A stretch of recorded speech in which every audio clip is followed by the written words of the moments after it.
Financial markets in Europe are trading higher.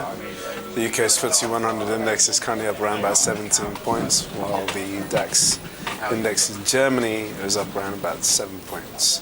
The Euro Stoxx 50 index is higher by 5 points in the currency space. The euro is making some headway versus a weaker dollar. In the commodity space, gold is currently up around about $6. And when it comes to core government bonds, German bonds and UK gilts are tracking a little lower. Good morning, I'm Ishaq Siddiqi, and we've got a pretty busy day ahead of us. So welcome to your daily market bite. I'm going to give you a quick idea of what's shaking around the world. So we had a pretty strong session in the US overnight. Didn't really follow through in the Asian session. We drifted lower across Japan and China. There's an escalation on the disputed islands between Japan and China at the moment.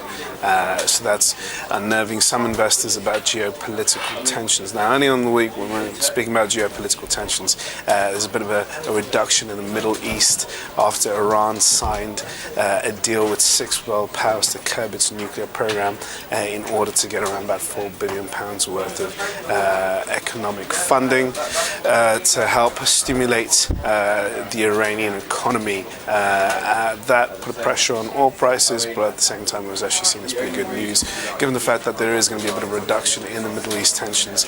Iran is a pretty significant player when it comes to global oil supply. Israel wasn't too happy with it.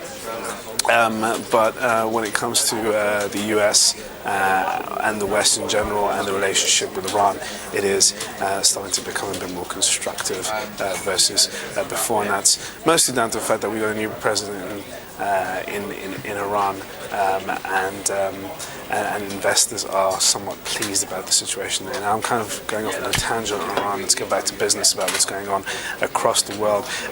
In the European session, we are a little firmer, and that's mostly on the fact that we are essentially rebounding after some weakness earlier on in the week. Now, what's helping us is, of course, the fact that we have some economic data on the way. It hasn't been that great, I wouldn't say. French consumer spending was a bit weaker than expected, but then again, not too different from the picture or the downbeat picture that we've seen out of the French economy in recent days. Spanish retail spending dropped about 0.5%, but on the other side, UK GDP for the third quarter was confirmed at 0.8%, so a pretty decent result on that.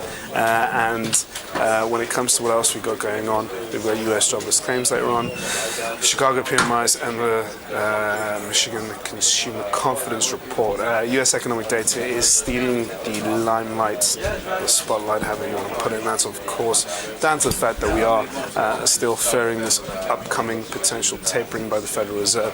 Are we going to see it in December, or are we going to have to wait until March 2014? Now, the Fed really has the month of December, the last month this year, that they can fire the first round of tapering. If it's going to happen or not is pretty much dependent on economic data.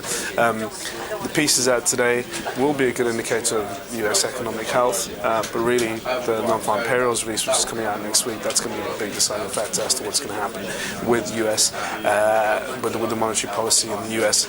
If we do see a pretty strong payrolls report, it's very likely that we may see some sort of tapering start in December.